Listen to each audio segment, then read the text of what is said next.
beautiful thing right now. Rise and shine, it's a beautiful day. I'm alright.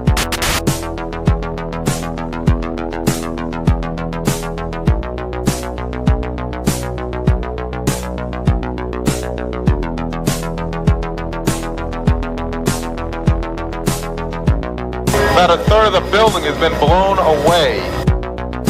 This is the bridge to white lights.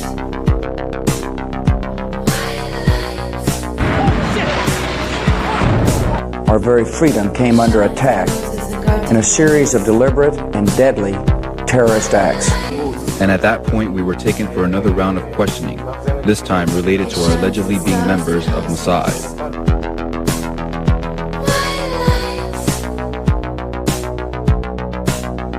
It's crazy evil.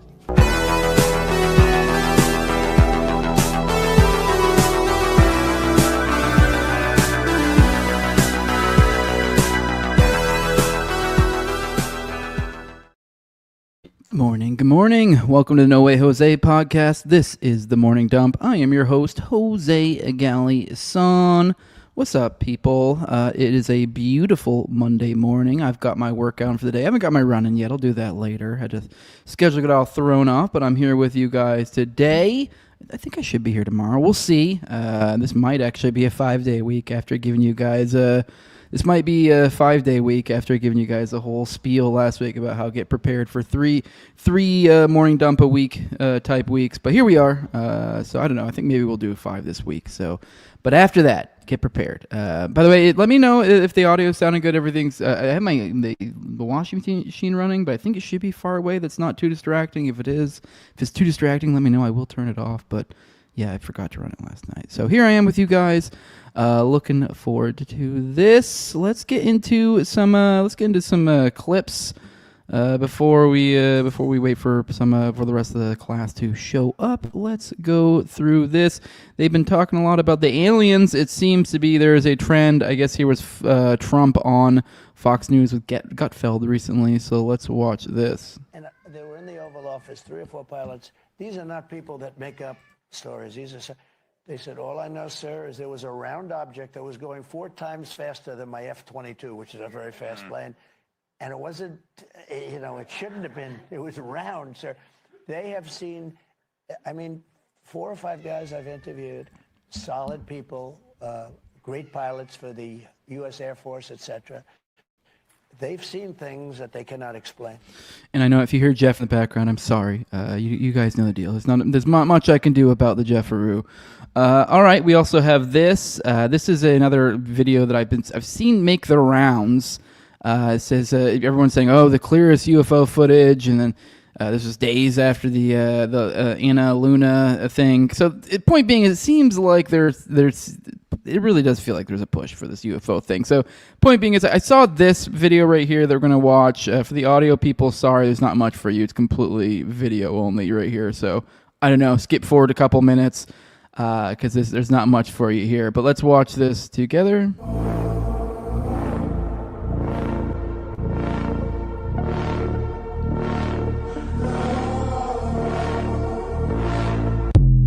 Now, I saw that one go around a bunch, and I don't know, I saw it immediately and thought that looked stupid, but it kind of did monster numbers, and I saw it everywhere.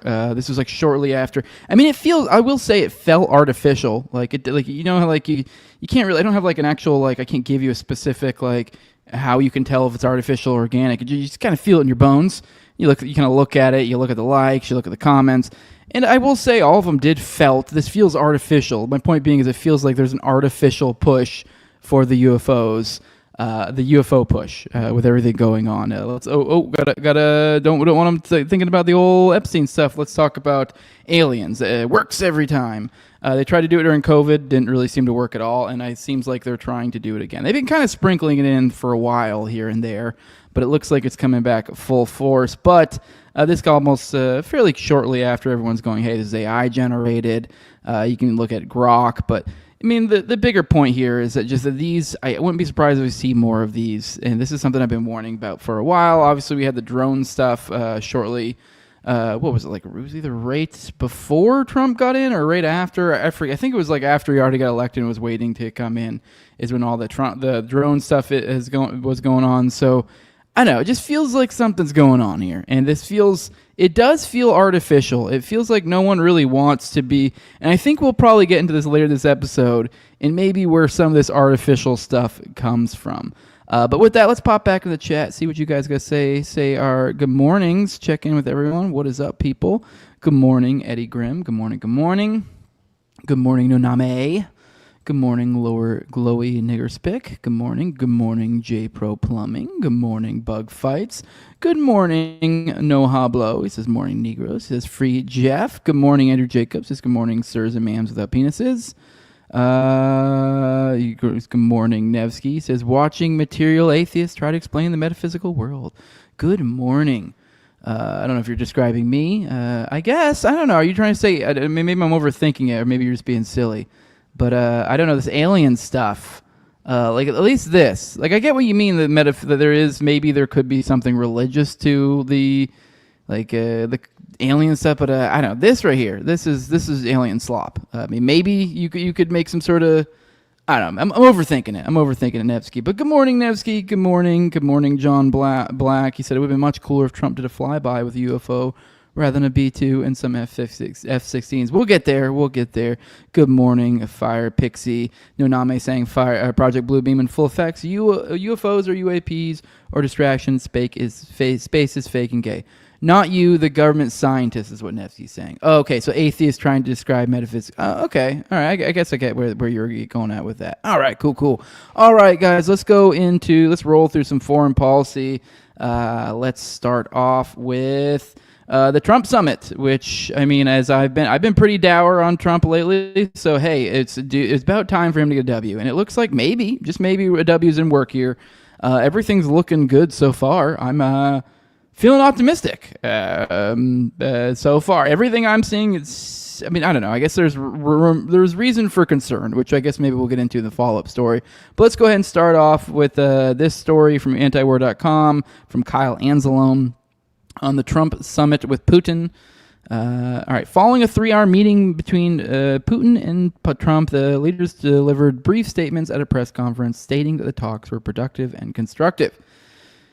Putin spoke first, telling the press that the talks were in a constructive atmosphere of mutual respect. We had very thorough negotiations. He added that he hoped European governments and Ukraine would receive the agreements made with Trump constructively and that they would not interfere with the progress, which I guess kind of a little bit foreshadowing for the next story, kind of maybe cautious optimism. The Russian leader also blamed former U.S. President Joe Biden for starting the war in Ukraine and argued that the invasion would not have happened if Trump had been the president. Trump has often claimed the conflict in Ukraine was Biden's war, and he could have prevented the war from breaking out. Putin noted that before the start of the war in 2022, Moscow sent Washington a proposal that would have stopped the Russian invasion of Ukraine. A core issue for the Kremlin was the growing ties between NATO and Ukraine. However, the Biden administration refused to negotiate on this point, and Putin ordered the invasion. The Russian president said that during the Biden administration, U.S. and Russian relations hit a post-Cold War low point. Putin expressed hope that the summit would be the start of the process to repair the ties and resolve the Ukrainian crisis. I believe we had a very productive meeting. There were many, many points we agreed on. I would say most of them, Trump said. A couple of big ones we haven't quite gotten there, but we made some headway. Trump explained that no final agreement was made. So there's no deal until there's a deal, he added. So he went on to say he would call European leaders and Zelensky. He added that it was ultimately up to the Ukrainians to accept an agreement. The president did not specify what issues were left unresolved, but later in his statement he mentioned that the most significant issue remains unsettled. At the end of the press conference, Putin extended an invitation to Trump to attend a summit in Moscow. That's an interesting one. I will get a little heat on that one, but I could see it possibly happening, Trump said. So I'm going to go ahead and assume we're probably going to get a Russia summit sometime soon.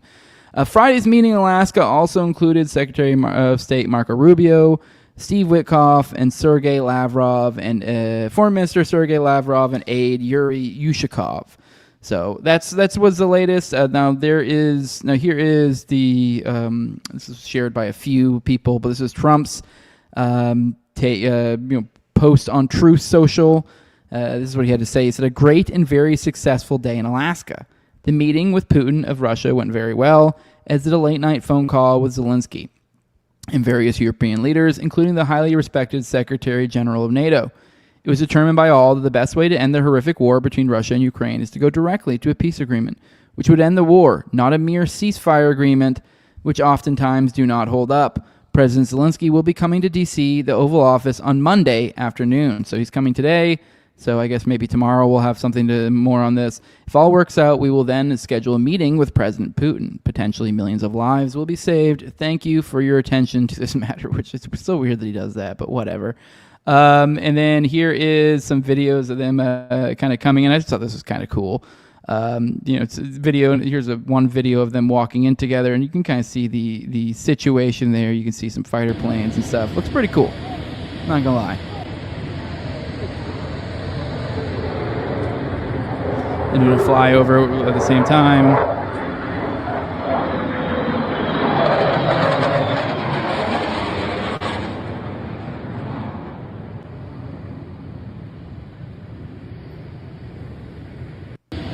So, pretty cool. And here's a picture. I thought this one was just kind of funny. Don't mind anyone watching, looking at the tweets I found. Don't mind any of these people arguing. I think they're both stupid. But here is a photo of him in the limo with Putin and him. You can see the outline of Trump. Just I don't know. Just looks like boys being boys. Looks like a fun time. So I know, bringing back North Korea vibes, and I'm here for it. It is weird. It literally does feel like the same gameplay. Like, hey, we need a W. Bring in it just feels the same thing. Obviously not the exact same situation, but it feels like everyone mauling about, oh no, they're being friendly. Oh no.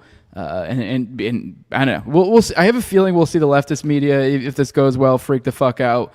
Maybe. And this is what the Trump administration wants. And whatever, hey, good for them if they pull that off. But that's what they need. They need a good old back to the Trump doing something legitimately good, and then the media being faggots about it. That's what he needs to go back to. That was the dynamic that made him crush in that first administration. Whereas it's just not landing anymore with the death of the current media. But there's still enough Russia hate out there that maybe, just maybe, they can squeeze a little bit of something out of that. I don't know. We'll see. All right, what's the next one? All right, and then a follow-up on that. The Trump to meet with Zelensky and European leaders after Putin summit. Obviously, this is about the Monday meeting. But he's bringing other people in tow with him. So you got multiple European leaders will join Zelensky when he meets with Trump in Washington on Monday to discuss the Alaska summit between the U.S. leader and Russian President Vladimir Putin. So essentially the point being, this seems very reminiscent of the previous time Zelensky came up here, and they had their big old beef that kind of made the news and was pretty entertaining for a little while. Well, that was just him. That was him and Trump, and they were kind of at a contentious time in the relationship right then. Well, now it's kind of feels like it could be the same. That maybe we're going to end up in a contentious situation, but now he's coming prepared with a whole retinue in tow. So. According to a report from Axios, Trump and Zelensky had a difficult phone call after the summit. So, as Trump conveys, he had come around to Putin's position that pursuing a quick peace deal was preferable to entering a ceasefire before negotiations start. The Trump administration does appear to have come around to Zelensky's demand for robust security guarantees from the U.S. and Europe. According to Trump envoy Steve Witkoff, the U.S. is ready to consider guarantees similar to NATO's Article 5, but outside the alliance. And Witkoff claimed that Putin agreed during the summit that Ukraine could receive an Article 5-style guarantee from the U.S. and Europe, but as unlikely as one of Moscow's main demands to end the war has been Ukrainian neutrality, which, yeah, I agree. That's ridiculous. There must be some misunderstanding or something there that doesn't make sense to me. What Witkoff could be referring to is an arrangement, so that was included in a draft peace deal in April 2022, under which Ukraine would be a neutral state but would receive security details from several countries, including the U.S., Britain, China, and Russia. All the details weren't worked out, but Russia wanted a deal where all the security guarantors would have to agree unanimously on action, meaning any member would have a veto. Okay. That's a little bit different situation than like a binding. I mean, still don't really like it, but according to a report from Reuters, the proposal that Putin offered to Trump in Alaska would involve Ukraine, sorry, I'm all tongue-tied, withdrawing from the remaining territory it controls in the Donbass region and freezing the lines in the southern Kherson and Zaporizhzhia.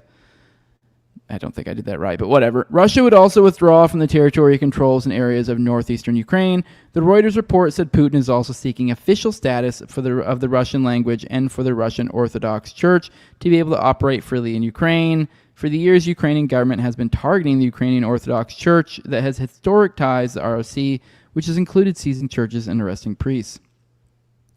Ahead of this meeting with Trump, Zelensky met with European Commission President Ursula von der Leyen, who will be in Washington on Monday. Zelensky pushed back on some of Russia's reported proposals, including the concessions of land. He says Ukrainians' constitution makes it impossible to give up or trade land.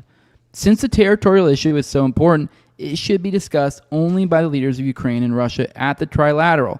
Ukraine, the U.S., Russia.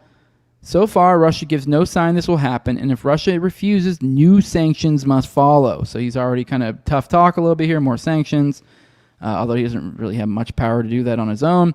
Zelensky's positions appear to be receiving strong support from European officials, considering how many will be joining him in Washington.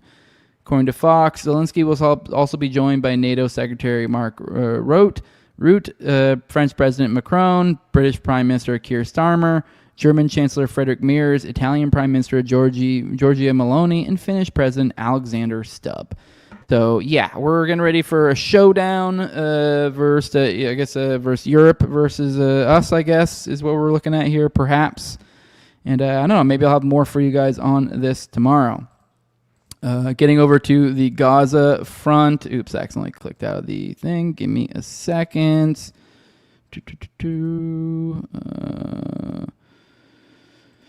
Let's pop in the chat, actually, since I goofed. May as well pop in the chat while I'm here. What's up, guys? John Black says, rumor has it Zelensky's wearing a suit to his meeting today. I'd actually bet he does. That would be interesting.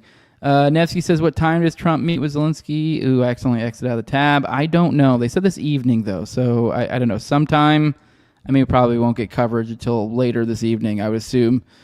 Chaco Ho says, why are aliens always gay and prodding butts?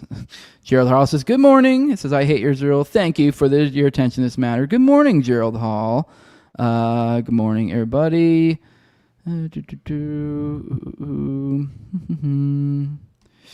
Ton of Freemason imagery in that meeting. The world is truly staged is no name. Yeah, probably. I don't know. I didn't catch any of it. Wasn't really looking, but I believe you.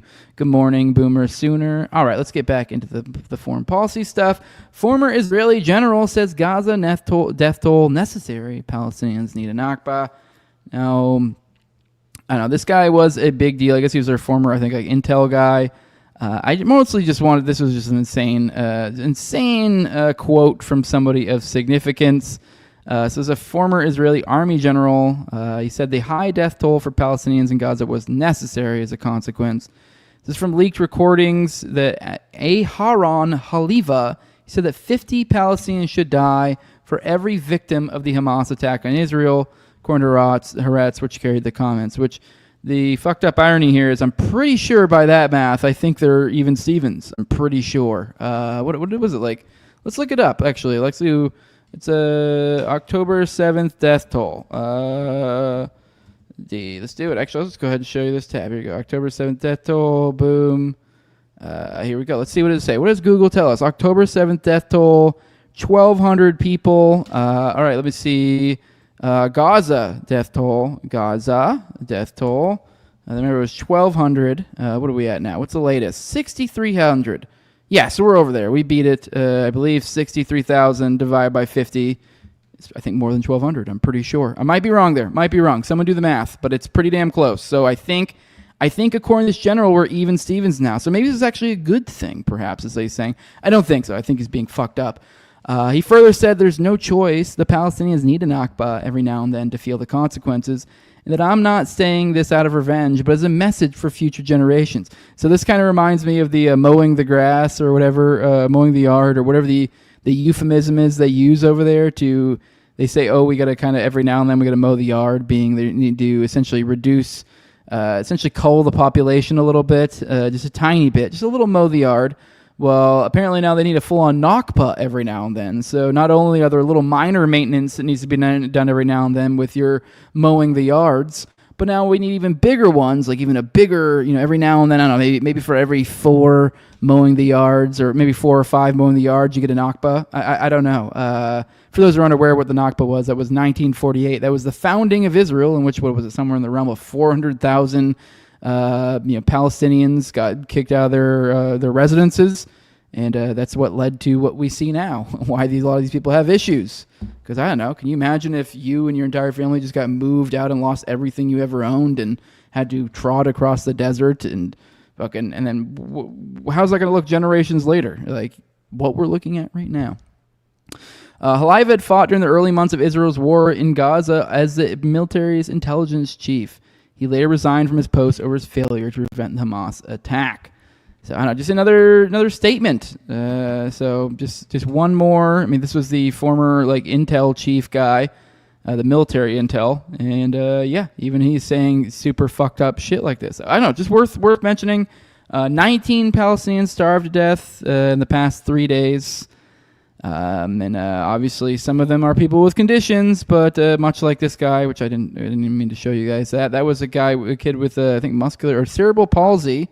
Which obviously, brace for all the Zionists going, well, he had cerebral palsy. Well, guess what happens when you starve a population? The people with conditions tend to die first.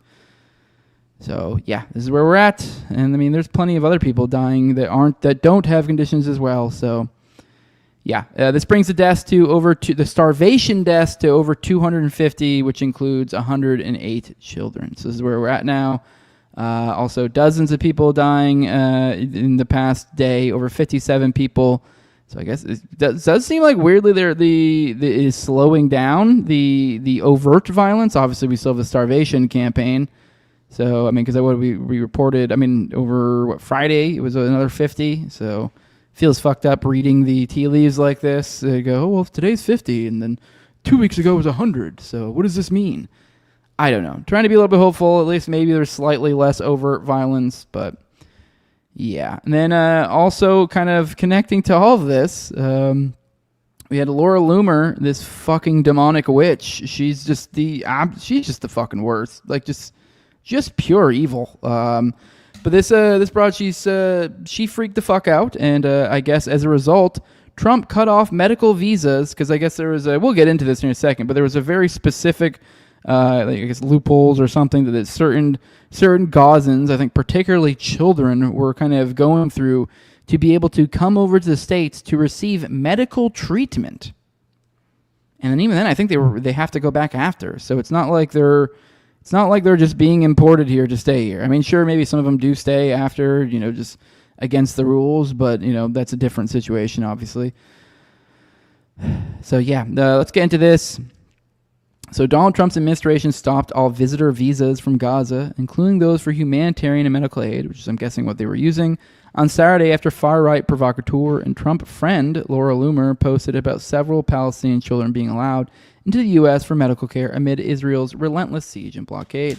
The State Department said it will conduct a full and thorough review of the process and procedures used to issue a small number of temporary medical humanitarian visas in recent days. And then Loomer then has the gall to fucking brag about it. She says, it's amazing how fast we can get results from the Trump administration. Loomer wrote an X, adding an applause emoji. She posted a video Friday showing video from Gaza, which it makes it even more despicable that, this is... Let's watch it right here. This is the video that she seems to have an issue with. She says... I'll go ahead and read her tweet, actually. She says... Despite the U.S. saying we're not accepting Palestinian refugees into the U.S. under the Trump administration, I've obtained video footage of Palestinians who claim to be refugees from Gaza coming into the U.S. via San Francisco and Houston, Texas this month. The Palestinians traveled from Gaza to the U.S. with the help of a group called Heal Palestine. How did Palestinians get visas under the Trump administration to get into the U.S.? Did the State Department approve of this? How did they get out of Gaza? Is Secretary Rubio aware of this? Who from the State Department is assisting Heal Palestine? Why are any Islamic invaders coming into the U.S. under the Trump administration? Who approved the visas? How many more are being given visas to come to the U.S.? And why are Gavin Newsom and Greg Abbott harboring Palestinian refugees in California and Texas? This is a national security threat. We didn't vote for more Islamic immigration to the U.S. Who signed off on these visas? They should be fired. And here's the video Oh man, it's not gonna let me watch the video. Dang it! I thought it would. Okay, this is a archive, so that's why it won't let me watch it. My bad. I thought we could watch the video. I guess it won't let you. So, all right, never mind. We don't get to watch the video. But no, I did see the video before, and it's mostly like family and kids. You can see them crying. So it's actually kind of like a heartwarming video, which is kind of wild. And then Loomer has the gall to then, for one, put her stupid fucking watermark on this, which this was something from weeks ago, so it wasn't even a scoop. So she's still doing that fucking dumb influencer bullshit by throwing watermarks on shit.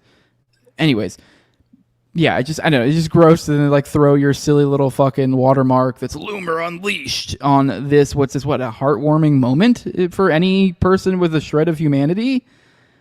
I don't know, because it's you can tell it's families and children from my recollection from when I watched this. It didn't seem like, I mean, I only watched it like once, but it didn't seem like, it's not like, and usually when you see these sort of videos where they're like, oh, Islamic invaders hurt their, oh, they're crossing the border. I mean, there might be truth to it, depending on the situation. It's usually like, they'll take videos where it's like, oh, look, they're all young men. And you're like, okay, well, it's kind of fair-ish point, I guess, sort of. I mean, doesn't give you a whole lot of context, but this, when you're like families, children, you're like, I don't know, I think I want a little more context here. A little silly to jump straight to fucking invaders or whatever here. So she posted this video showing children from Gaza arriving for treatment, greeted by the crowd. She called the video an exclusive, posted an X with her watermark, despite it being posted on August 6th by the Heal Palestine itself. They weren't trying to hide this. Said, how did Palestine's... Anyways, we already read the one caption from here. She says, the caption of the video reads, or the original video reads, Layan, Ghazal, and their siblings will begin medical treatment in school as soon as possible under the care of Heal. And this is what Loomer had issues with. That these children, that it was, I guess it was, the video itself was actually, I guess, for two kids and then their siblings. Loomer messages Rolling Stone Saturday afternoon. She says the MAGA base didn't vote for more Islamic immigration to the U.S.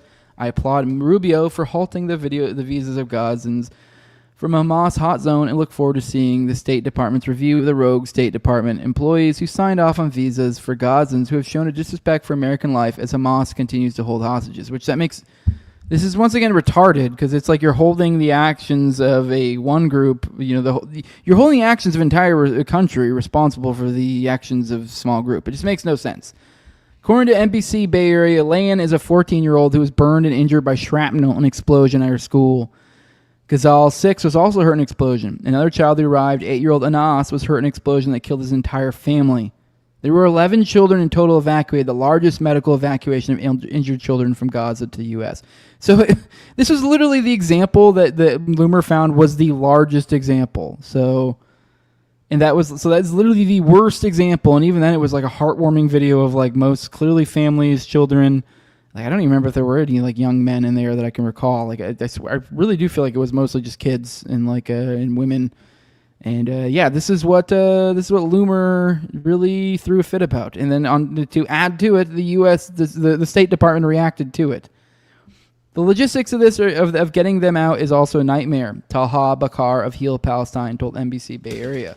The Israeli government has to approve their release. One of the children who's coming today, he's been on a wait list to get out. He's had his medical visa since November of last year. So it's not even like this is like some crazy loophole that's like they're, I don't know, that they're abusing to a ridiculous degree. Or no, they're struggling to get to the few people they get in. So these children could not wait, Dr. Zina Salman, pediatric oncologist and co-founder of Heal Palestine, said in a statement. Their lives are at stake, and this mission is about giving them a future. Which, oh, by the way, too, I mean, maybe we'll get to this, too. This is apparently this isn't even like a state-funded thing, so you don't even have the argument of like taxes, which, okay, I would be sympathetic to, but you don't have that here, so it's my understanding. So after children receive medical care, they will go to Egypt, where Heal will continue to support them, the organization said. Heal has evacuated 63 injured children and 148 people total as of August 4th, according to its website. Andrew Miller, former U.S. Deputy Assistant Secretary of State for Israeli-Palestine Affairs, posted on X, the State Department's moves reflected prejudice. Says, I dealt with such cases during the Biden administration. No one leaves Gaza without Israel's approval, and everyone's vetted through U.S. databases. Any security risk is negligible. This is rank, ethnic, / religious prejudice. Denying sick people critical Critical medical care is cowardly and depraved. Loomer declared victory after the State Department announced it would stop visas from Gaza. So because of Loomer freaking out that literally she stopped children from being able to receive emergency medical treatment that was being funded through private means. This is fantastic news, she posted on X. Hopefully all Gazans will be added to President Trump's travel ban. There are doctors in other countries. The U.S. is not the world's hospital. Yeah, just awful. Randy Fine, I guess, commented, said massive credit needs to be given. He's just evil. It's just, I don't even know how to describe this being like, just evil. Like, this is like, I know everyone knows I'm a libertarian here and all that, so non-aggression in principle and all that. Like, I think there's probably a good argument to be made that Loomer is probably far past the point of, did she aggress? Is she aggressing on people? I think so. She's literally utilizing the state to essentially aggress against children. Children needing medical care. Like, there's not even an argument here. There's no fucking argument. There's no argument from any sort of right-wing or fucking... Okay, never mind. I back up a little bit. There is the argument. I guess I kind of gave concession to it earlier. The idea that, like, theoretically you could bring them to the States and they could just disappear. So maybe there's something to that. I mean, I don't know. I mean, whatever. At that point, they're illegally in the States. I mean, it seems like a weird move to make anyways. If you'd have no sort of infrastructure, you're coming over in an odd situation... that you would just I don't know. Maybe they would. So I guess that would be the only argument we have. But we're talking, we're talking like such small numbers here. That's nothing. Just gross. All right, whatever. That's the end of that story. Let's look at here's the statement from Heal Palestine. So here's what they had to say about it. They said they're distressed by the State Department's decision to stop all visitor visas from Gaza. Heal Palestine is an American humanitarian non-profit organization delivering urgent aid and medical care to children in Palestine, including sponsoring and bringing severely injured children to the U.S. on temporary visas for essential medical treatment not available at home. After the treatment is complete, the children and any accompanying family members return to the Middle East. This is a medical treatment program, not a refugee resettlement program. Our mission gives children a renewed chance at life, whether through life-saving surgery or the ability to walk again. U.S. tax dollars do not fund this treatment. Guided by human and American values, HEAL is committed to offering hope and healing to the few young lives we can reach. So there's no argument. There's no right-wing argument. There's no libertarian argument, aside from the argument that maybe they could they could escape and then now they're in the United States. Which, oh no, you have a few women and children in the United States. Whatever, just gross. Just this one's kind of just makes me upset. Like, she is genuinely. I think. I'm trying to say it in a way that I'm like, I'm being careful with the YouTube monitors, but it's like, yeah, I would never do anything. I want to be very, very clear. I'd never do anything, but I'm just saying. Hey, some people just, if it happens, they okay, oopsies. Well, I guess that was a thing that happened, huh? I feel not bad at all. So obviously, I wish she'd just change her ways, but. I know, she's just fucking evil. Just an evil fucking person. Just gross. Yeah. All right, let's move on to... Actually, let's roll through the chat before the next one. Actually, I do want one more thing before we get into the next story. Just want to put this in your ears, just to prime you for the next slew of stories we're going to go through, because... Man, if you just... Especially when you see this at the forefront in your mind as you're thinking about this, you're like, fuck you. And I think you'll see what I mean. So here we go. Here's recently the ADL has officially named America First to its glossary of extremism and hate terms. Which, whatever, it's ADL. Who fucking cares? We'll get into the craziness of the situation. But let's roll the chat, check in to see what you guys gotta say. And then Gerald says that Jose covered the Israeli head of cyber defense being rescued by Netanyahu from American prison after he was found to have CP on his computer. No, I haven't. I'm about to. That's the next story, buddy. You called it, Gerald. Nohabla saying as well, yeah, we're getting into it. We're getting into it for sure. Glowing Nigger Spick says measuring human lives by proportions is so cartoonish so cartoonish that even I, a racist, wouldn't think to do that. Yeah. A little wild. Gerald Hall brings up the Stalin quote saying, a death is a tragedy, a million deaths is a statistic. They're incrementally normalizing killing people. Yes, they are. It's getting just dark shit. Dark stuff, just like that last one. Bugfight says, to be honest, I don't want them here. It's fucked up what's happening there, but fuck that. I don't know, man. I don't know what you're talking about, bud. Once again, they're not here. So that's the whole thing is the story here, is they're not here. And even if they were, it's kind of like, this would be one of those situations that we're like, maybe at least for women and children, you give a little bit of leeway. Like, I get the idea that's like, I didn't, vote for this war or whatever, and like, I also don't want the requisite like immigration coming here. But to some degree, I think like a normal person should have maybe the slightest bit of like, maybe a little bit of bending. Like, okay, I don't know. You can't. The idea that our country would just butt fuck another country and then get like super upset when any of them come here under any circumstances whatsoever. That's a little ridiculous. I don't know. Maybe I'm just talking on my ass a little bit here. Let me see. Yeah, Bugfight says, we are not safe living these savages. Let them into your country. He says the Jews. Yeah, which is, I don't know. I definitely don't like the immigration that's as a result either. That's for sure. So, but it's just, I don't know. It feels extra dark when you're like the same people cheering on the murder of these people, that when the piddling little, onesies twosies come in, begging for, begging for like treatment, that has already been paid for, provide like everything, and all they just need is the thumbs up from somebody. It's kind of like, come on, let's do it. Yeah, there you go. Nevsky says Israel gives medical treatment to ISIS terrorists, but not Palestinian children. Yeah, messed up. Yeah, so you got Bugfights. I can sympathize with sick kids, especially when you enable this. Yeah, it's like, yeah, I mean, I get the argument. It's like, hey, I didn't fucking vote for this, but it's like, I don't know, come on, dude, they're kids. Just let them come on over. Yeah, Fire Pixie brings up how she used to be a man. She's like, I am just saying there's some mannish qualities about her. I will say I've seen that picture. It's super believable. But it's like, there's nothing to go on other than the fact that there's some Michael Cera looking motherfucker that looks just like a male version of Loomer. So I don't know. Okay, Bugfight says he misunderstood what we were talking about. Okay, there you go. I was like, what? Aggressively agreeing says, I will say you can't grift the hatred Loomer has for goys. Have to give her credit for that, I assume.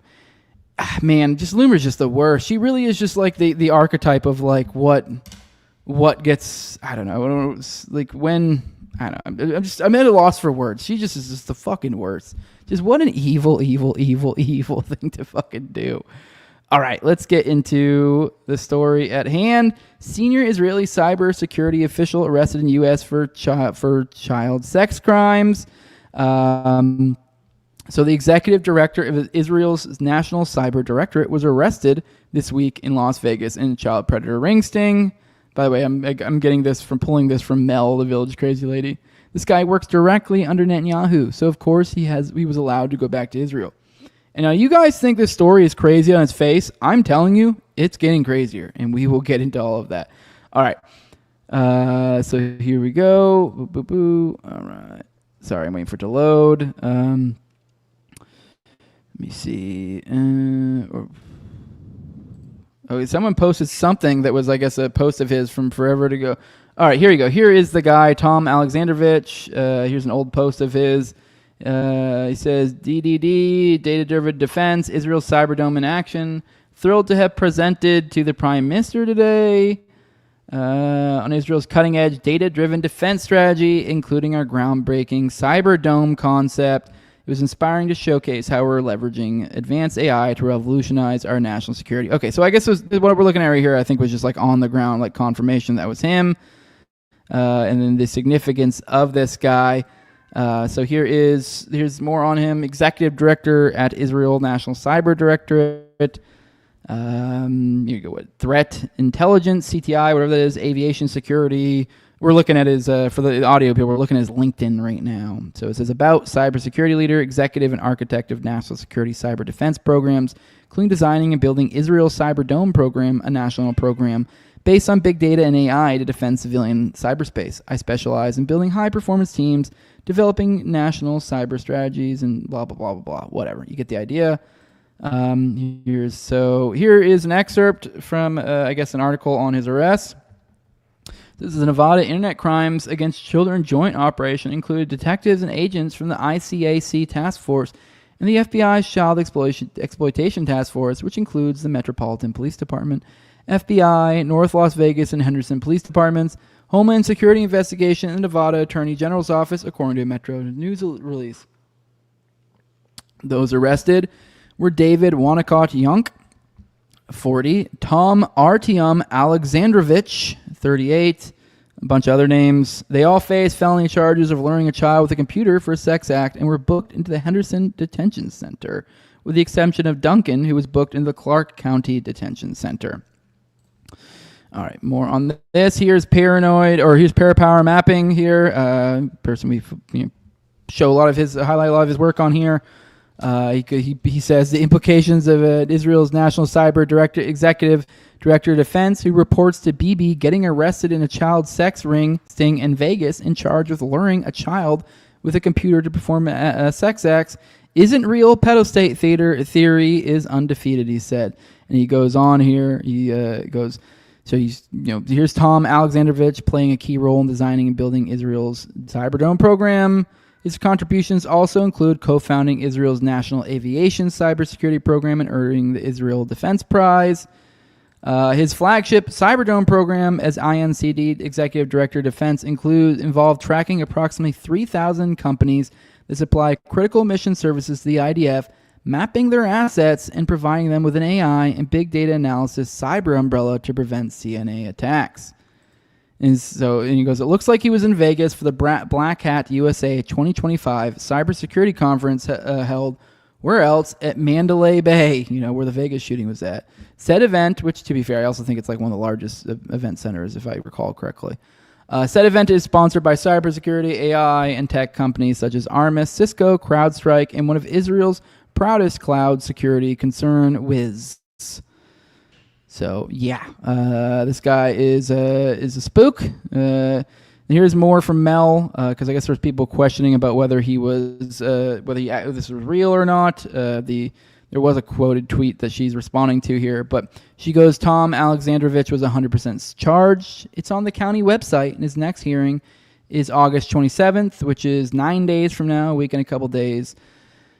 Tom was charged with luring a child with a computer. He says, in order to be charged with a specific offense, Tom had to seek out a child under the age of 16 with the explicit purpose of luring them from their parents to engage in sexual conduct. It says, who in the Trump administration intervened on behalf of Alexandrovich? Was it cash? Wouldn't surprise me since the FBI was part of the sting. We want answers now. Well, I remember what the original tweet here was. The original tweet was from Sean King, and it was something about reports, I believe, of that essentially there were people within the Trump administration that helped him out here. So, but now the tweet's gone, so I don't know if maybe that signals he's, I don't know. Anyways, that's been the reporting going around that he essentially is already left for Israel and that he got help from the administration in some way. So here's photos of his charges. I'm also hearing around too that it was a disabled child that he was supposedly trying to lure. Yep, here we go. It says action lure / attempt to lure child / mentally ill person. Okay, never mind. I think maybe they're the child / mentally ill, because I saw it reporting somewhere. Someone said mentally ill. Maybe it is a mentally ill child, but the way I read that is that that could mean either maybe that could mean a mentally ill person or a child, because legally speaking, they're kind of the same thing. Maybe I would assume. So I think maybe that might have been misreported until I see otherwise.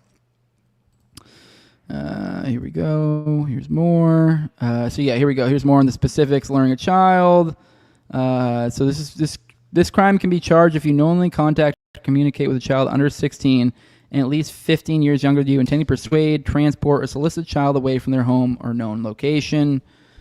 If the purpose behind the luring was sexual, you can be convicted as long as you believe that the victim was younger 16 and at least 5 years younger, even if the child was in fact older. All right, so that's the defining that. Okay.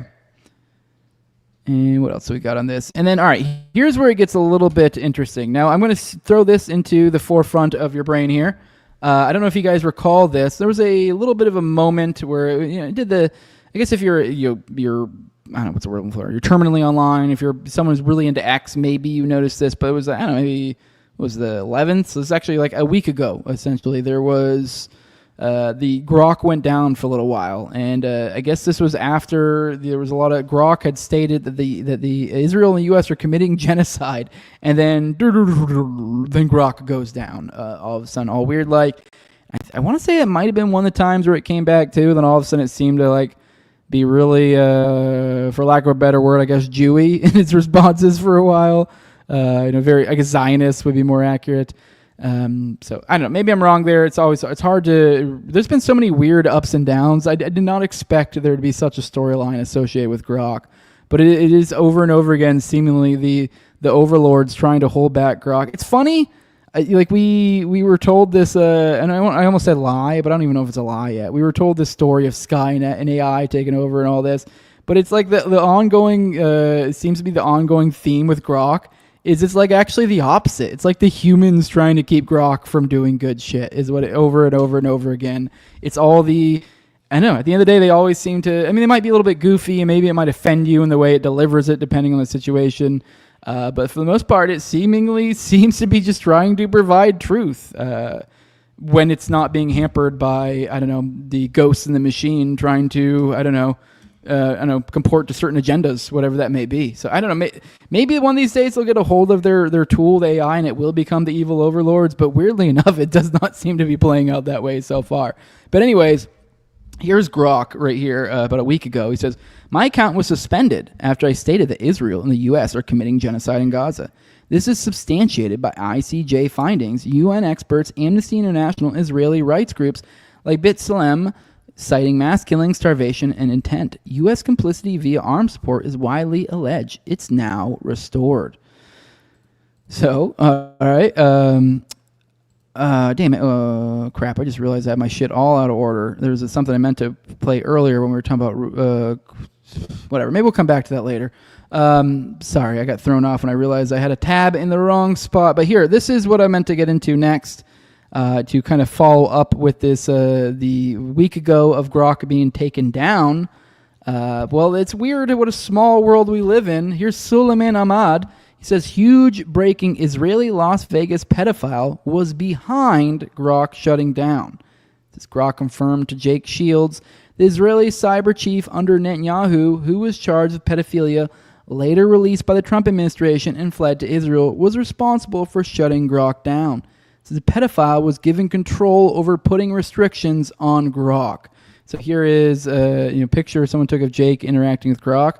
He says, you say that the Israeli cyber department keeps shutting you down. He says, is this the same department that the Jew in Las Vegas who just got arrested for trying to fuck underage kids ran? And he says, Grok. And then it says, Grok, I want to answer. I think you're becoming a noticer. And it says, yes, Tom Alexandrovich, arrested in Las Vegas on August 16th for luring a minor, headed a division in Israel's National Cyber Directorate, the agency behind the cyber unit's takedown requests of X. Pattern, influence, and scandals raises questions. Facts over silence is what Grok says. Here's everybody aggregate these. Okay, never mind. But yeah, wild stuff. Oh, here we go. Here's actually I found another. Here's a good comment in here. Someone says there's a local dual loyalty county DA and judge that let him out on bail, which I think we didn't mention that earlier. That was a key thing here. He got let on a ridiculously low bail. Prosecuted locally, had nothing to do with Trump, says this guy. The only source for that claim is a North Star article written by Sean King, an anti-American white guy pretending to be black. Well, okay. Well, I will throw that out there. Maybe I will admit, perhaps, since the reporting is weak, I thought there might have been more in that. And let's be real. He had to get out of the country some way, shape, or form. I know. I still struggle to believe that there would have been no Trump, anything, no administration, anything here. That I find actually, I was just about to back off and go, okay, all right. But even I still struggle to believe that this somehow could get pulled off without some sort of at least tacit approval from the administration. So maybe it wasn't like they were overtly helping, but I feel like they kind of had to let it happen in one way, shape, or form. So I don't know. We'll see. Here's the what he's referring to here. This guy talked to Grok as well. It says, so here we go. It says, indeed, Clark County DA Steve Wilson, who is Jewish, leads prosecutions there. Tom Alexandrovich was arrested August 13th in a child luring sting charge, but released after questioning, returned to Israel and expected indictments. No official reason given. Speculation points to diplomatic intervention. So here we go. Yeah, I mean, now so they're just arguing about whether Trump had anything to do with this or not, which I don't know. I guess there's nothing showing that's the case, but I still struggle to believe that there's any way otherwise. Here we go. Here's actually more on this. It says, please explain how these people whose case was prosecuted locally had nothing to do with Trump. Let's see what Grok has to see here. Actually, here we go. Here's where Grok's wrong. So someone else is saying here the DA didn't release Alexandrovich. Judge Stephen L. George did on $10,000 bail. So it's not even the DA, I guess what they're saying. Here's a link in the screenshots. Again, the case is still active. Okay, never mind. Then the guy says the DA led the prosecution and can recommend bail, but DA and judge was the correct wording. Okay. All right, well, I'm confused here. This legal shit's gay. Either way, I don't know. Somebody let this motherfucker go. I struggle to believe that it didn't go up to the federal level. Like, how the fuck does a big guy like this? And at this point, like, they know. So then if that's the case, then provide some fucking action, because this is kind of a big one. So yeah, it looks like this guy is the guy who fucking fucked with Grok, and I find it interesting because as I was talking about the beginning of the show here, and kind of how, and I kind of tied into the alien stuff and how it just feels inorganic. And sometimes you just feel, yeah, there are, I guess, private bots and this, but all of this. Do I need to say more? Like, come on, this is the guy that he's fucking diddling kids in Vegas and gets fucking, sweeped out of the country, fucking magic carpet ride it out of here. And he's the guy who shut down Grok. So it's like, do I need to say more? I don't think I need to say more. All right. Here is that video I was referring to earlier that I meant to play earlier. This is the Loomer stuff. So this is completely not at all to do with the topic we were talking about, but I wanted to finish this, just said my completionist in me. I meant to play this in our previous one, but here's what Rubio had to say about the whole the visa program thing. Well, first of all, it's not just kids. It's a bunch of adults that are accompanying them. Second, we had outreach from multiple congressional offices asking questions about it. And so we're going to reevaluate how those visas are being granted, not just to the children, but how those visas are being granted to the people who are accompanying them. And by the way, to some of the organizations that are facilitating it. There is evidence been presented to us by numerous congressional offices that some of the organizations bragging about and involved in acquiring these visas have strong links to terrorist groups like Hamas. And so we are not going to be in partnership with groups that are friendly with Hamas. So we're going to pause those visas. There was just a small number of them issued to children, but they come with adults accompanying them, obviously. And we are going to pause this program and reevaluate how those visas are being vetted and what relationship, if any, has there been by these organizations to the process of acquiring those visas. We're not going to be in partnership with groups that have links or sympathy. I don't know, just gross. All right, let's roll through the chat, see what you guys can say, and then we'll get into our next story. And yeah. All right, be a shorter one today, probably. Making good time. All right, let's see what all you guys can say. Nevsky says, by the way, Ross Dawson was on Martyr Made, Daryl Cooper's pod, talking about Epstein stuff recently. Very good episode. Hell yeah. Maybe I'll check it out at some point. Both good guys. All right. LPR says X deleted all of Sean's posts related to this topic. Do you know for certain that was X that did that and not Sean King? Because, if you could tag me in something, or even if that's on Twitter, I'll check. Because, yeah, that's pretty wild. If so, dude, we can cover it on the show if you got it. If you tag me, Tyler, if that's something you see or have it bookmarked somewhere, that's wild. If so, here we go. Should send that judge and DA to Israel also, says Nevsky. Says the flag issue isn't quite as being reported, but still not the greatest. What are you talking about with the flag issue, Tyler? I don't know what you're talking about, Tyler, with flag. All right, let's probably pop into our next story. And this is the story I told you. I gave you a little bit of a teaser Friday. And I was like, oh shit, I didn't realize how much we bit off here. But this is a big story. Let's go through it. We only touched on it a little bit. We covered the first little bit. So let's go through it together.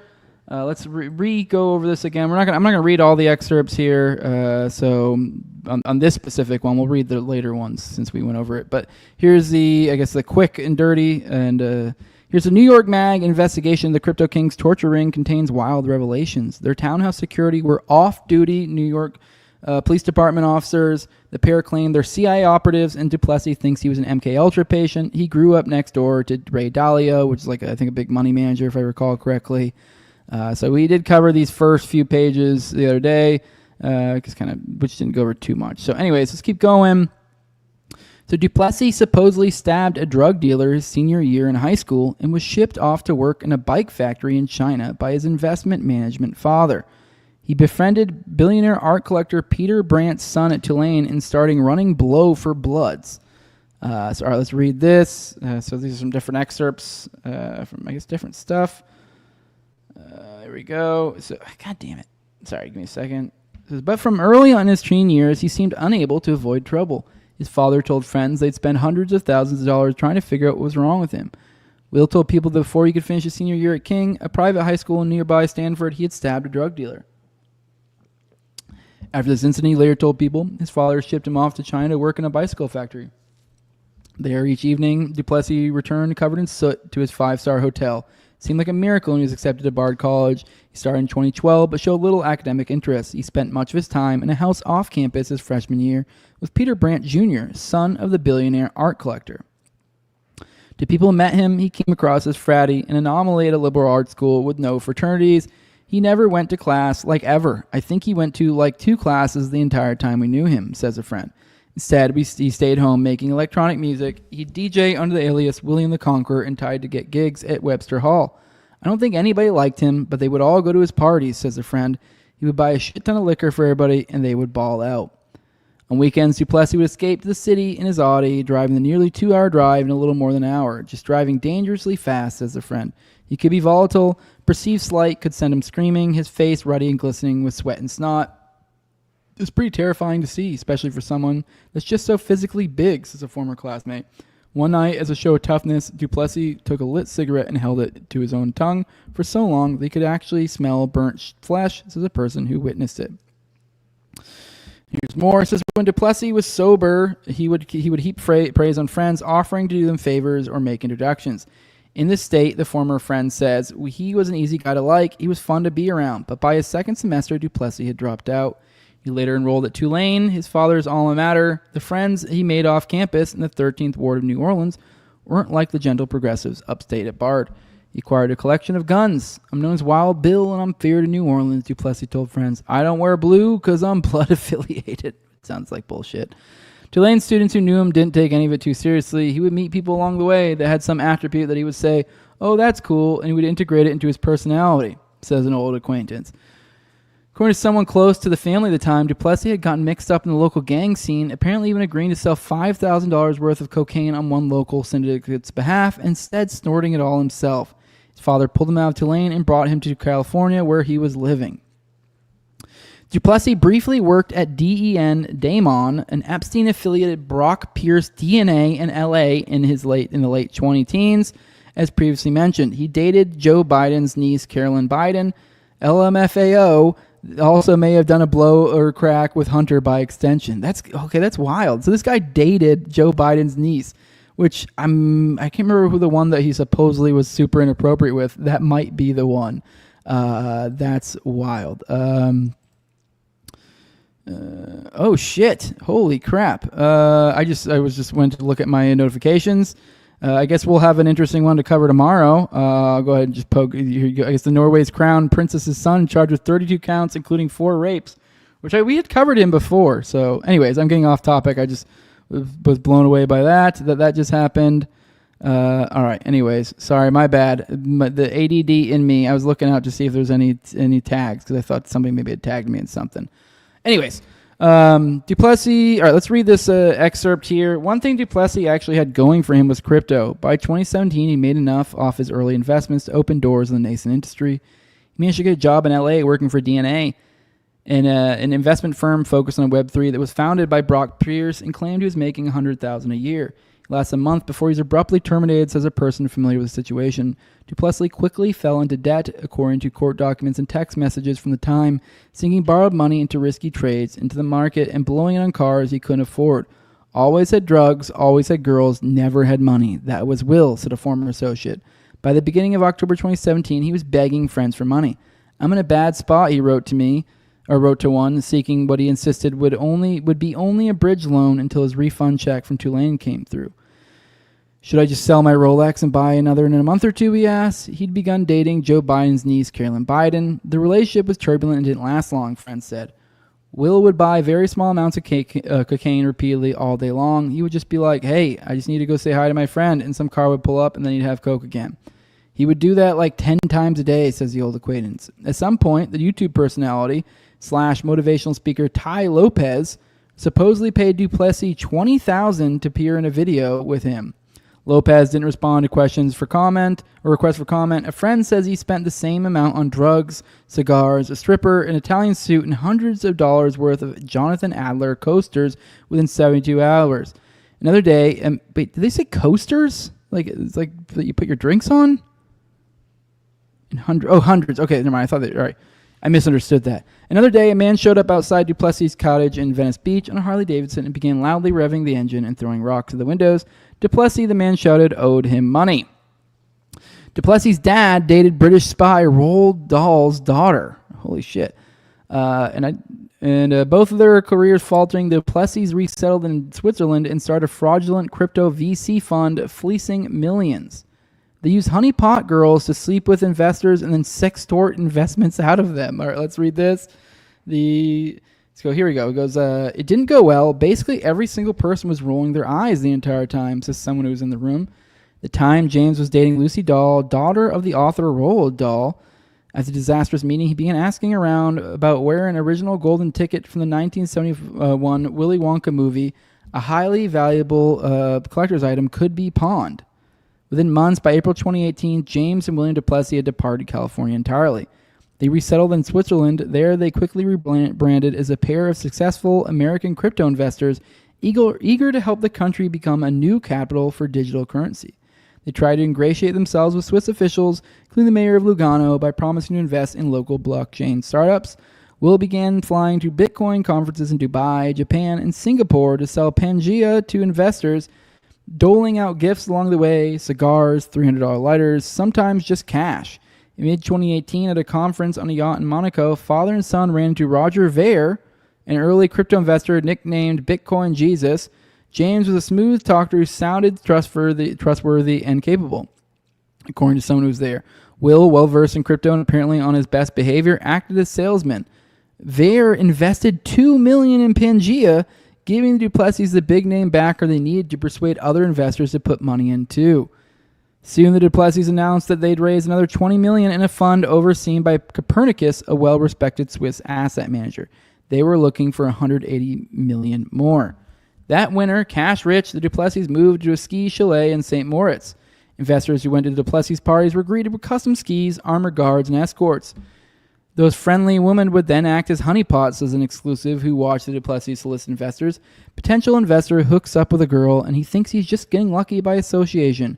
No, that's not what's happening. The money poured in, by some estimates, more than $100 million. In 2020, an early crypto investor and entrepreneur sent a message to an industry-wide group chat warning others not to give or accept money from Pangea. They're like a train spewing cyanide in every direction, killing everything around them. Early that year, the pandemic forced the world into lockdown. The Duplessis abruptly abandoned Switzerland. Many of the Swiss officials and investors they'd spent months impressing never saw them again. By 2021, investors were hounding them for their money, sending emails demanding updates. The Duplessis continued to assure Ver and other individual investors they had huge returns coming their way soon. But the money never materialized. They were bragging to me about it being worth some huge amount, says one Pangea investor who has still not received the money he says he's owed. To be honest, I think I was scammed the whole way through. Eventually, Duplessis stopped joining Pangea conference calls altogether. Since Pangea is a process of liquidating whatever assets it has left, James Duplessis declined to comment on the record. Says he relocated to Miami and then overdosed in one of the 2 mansions he was squatting in. Duplessis returned to Switzerland, where he spent some months in prison on domestic violence charges, during which time he befriended a bunch of tough guy Ukrainians. All right, so here's more, another excerpt. It says, by 2021, Will had parted with his father and moved to Miami, where he quickly racked up traffic tickets speeding down the MacArthur Causeway in expensive sports cars. He rented 2 houses, then abruptly stopped paying for both. According to a lawsuit and messages from his landlord, Armin Nalbund, he trashed the place and overdosed. He then tried to drive a Lambo from Florida to California, but it broke down in Jacksonville. In April 2023, though his driver's license had been suspended, he managed to crash a Porsche Cayman GTA on a Miami freeway, allegedly causing the other driver involved disability, disfigurement, and mental anguish. At some point over the next few months, Duplessis returned to Switzerland. Friends later heard he spent at least part of the next year in jail there for domestic violence. This is difficult to verify. Swiss court records are sealed, but by late 2024, but he was back in Miami bragging about the new posse of tough guy Ukrainians he met while locked up. That fall, Duplessis began visiting a new friend, John Walls' home in Kentucky. The 150-acre property abutted the Ohio River in Smithland, a 200-person community 4 hours west of Lexington. The area was so off-grid that even locals referred to it as the Sticks. During COVID, Duplessis befriended Kentucky-based blockchain guru and white hat hacker John Walls, seemingly bringing chaos and blow with him. That was the guy we just talked about at the end of that. Walls' ex-fiancée attested they began to display paranoid behavior, and Waltz choked and threatened to murder her during a snowstorm. Okay. All right, that fall, Duplessis began visiting a new friend. All right, we read that. The two made an unlikely pair. Walls was a mild-mannered and nerdy perfectionist with a round face and deep-set eyes, a cybersecurity obsessive. He began mining Bitcoin soon after its launch in 2009. By 2019, in his 30s, living alone in San Francisco with his cat, he had no longer had to work. He used to live off Soylent or Huel or his own homemade vegan sludge. Ugh, said a friend. Now, back near his hometown with a net worth of over $100 million, he led a quiet life. He studied regenerative agriculture, burying the skeleton of a fish he'd caught in his garden, and sending friends photos of snakes he'd shot on the property. He'd also become a patron of the small local blockchain scene, promoting statewide Bitcoin mining efforts and donating money to a startup accelerator and co-working space in Paducah called Sprocket. It appeared to everyone who knew Waltz that he intended to settle down and start a family with his girlfriend, Kayla Barber, an aspiring actress and small business owner from Lexington. Waltz was supportive, if controlling. In the 2 years we dated, I was not allowed to work, and he controlled all my finances, Barber would later attest. Still, they were making plans to hold a wedding in Hawaii in late 2024. Says Carteron knew Duplessis too. Pangea had invested in his cryptocurrency in 2021. It was through Carteron that Duplessis and Waltz eventually developed their own relationship. By December 2024, Duplessis could almost always be found at Waltz's Smithland cabin. John and Will began displaying very paranoid cult-like behavior, Barber later wrote in a restraining order petition against Waltz. His demeanor had shifted dramatically. He and Duplessis bought thousands of dollars worth of guns and began wearing matching militant clothes, patrolling the property on the hunt for terrorists they were convinced would be tracking us down to kill us. By January, Waltz's relationship with Barber had reached a boiling point. At dinner one night, Waltz demanded that she load his magazine clip for him, according to court documents. She refused. "Load the gun or get out," Waltz said. And then he grabbed her by the throat and put the gun to her head, screaming that he was going to kill me and that he had a hole dug to bury me in, she said. Waltz and Duplessis locked her in the bedroom, took her phone, and refused to allow me to leave the bedroom for several hours. She wasn't let out until the next morning. By then, a snowstorm had set in, trapping her in the home with the man for another week. After the weather cleared, the group went out for Chinese food. Waltz lashed out, asking Barber why'd she taken them to that chink restaurant with spies. "You should have cooked me dinner and sucked my dick," he said. The next day, Barber checked herself into a rehabilitation center in Arizona. After rehab, Barber returned to her mother's home in Lexington. She and Waltz had broken up, and a relative went to check on her car at his house. They found the Mazda riddled with bullet holes. His window is completely blown out. Barber filed a police report and a restraining order. "My ex-partner has unlimited resources," she wrote in her petition to the court, part of an ongoing domestic violence case. "I'm afraid of this person is extremely unhinged and severely mentally ill, completely unpredictable as he reacts violently in fits of rage. He's armed and dangerous." They enlisted Duplessis' dad again and started a venture called Wildcat. to buy up distressed assets and land in Kentucky, hiring a New York real estate investor who has previously worked with Jeb Bush in the past. Meanwhile, Duplessis and Woltz typed up a manifesto. So Barber's departure meant one less check on Woltz and Duplessis' activities, which took on a whole new level of organization. With Duplessis' father, they formed a venture called Wildcat. So the dad seems to be on this too. The plan was apparently to buy up land and distressed assets in Kentucky. To help with this, they hired Scott Hernandez, a New York-based real estate investor who had formerly worked with Jeb Bush. Hernandez, the son of wealthy Republicans, also advised Duplessis on his political aspirations. Duplessis wanted to run as a candidate for Mitch McConnell's Senate seat. Hernandez brokered a meeting with the campaign manager for Nikki Haley's presidential run. That winter, holed up on Wool's estate, he and Duplessis typed out what prosecutors would later call a manifesto. The plan as they laid it out was to steal foreigners' cryptocurrency through an intelligence operation. The document included a list of targets. Woltz and Duplessis would slowly gain their trust over a long period of time while also investigating them, discovering their intents and networks as well as any other valuables they wrote. Then they'd strike. We will take Bitcoin and crypto from evil people. This agency will actively purge America of its bad foreign powerhouses. So now they're going full vigilante in the crypto world. All right. Crypto keeps them alive because it's off the grid. Is our belief that these people need to lose their coin. They mentioned 3 targets, including Michael Maurer, the German-born CEO of a security company called Block Finance Eco AG, based in Liechtenstein, who had worked with Woltz years earlier. Sounds like less evil people and more just someone you don't like. They also mentioned Carteron, their Italian business partner and friend. So, which laid out plans for an intel op to take foreign enemies of America hostage and steal their crypto. Interesting delusion, or is it? Hilarious that Duplessis was linking up with Nikki Haley's team and considering running for McConnell's seat at this time. This is more comments from Kalani Pin. Duplessis officially moved to Kentucky, and he and Woltz purchased the largest mansion in Smithland using their LLC, Mr. Smith. They started to organize an arm and move like a militia. They then kidnapped and held German crypto whale Michael Maurer hostage for half his wallet. So here's the excerpt from the article. It says in January, Duplessis decided to officially move to Kentucky. Through Shared Wealth LLC, Mr. Smith, the two purchased the most expensive home in Smithland, a 10,000 square foot riverside mansion known as the Smith Mansion, built to resemble the White House. When they showed up to collect the keys, they were dressed in full body armor, driving a camouflage Apocalypse Hellfire, carrying guns, and accompanied by a cadre of guards. They told the former owners they'd been hunting coyotes, despite the fact that it was in the middle of the day. They'd barely been in the house a week when the Livingston County Sheriff's Office received a strange call from a local Holiday Inn. The front desk clerk reported their guest, an older woman with a thick German accent, had received an alarming text from her son. He'd gone to spend time with his friend John, was being held for ransom, he'd told her, and his captors were armed to the brim. They weren't letting him leave. He asked his mother to send him half his cryptocurrency. Nearly an hour later, the man, identified as Michael Maurer, called his mother from the street a few blocks from the mansion. His captors had apparently let him go. When officers arrived, they found blackout shells, remnants of bullets that could be used as a suppressor or silencer scattered all over the front yard. Okay, I don't know what that means here, but okay. All right, so they stole half this guy's crypto.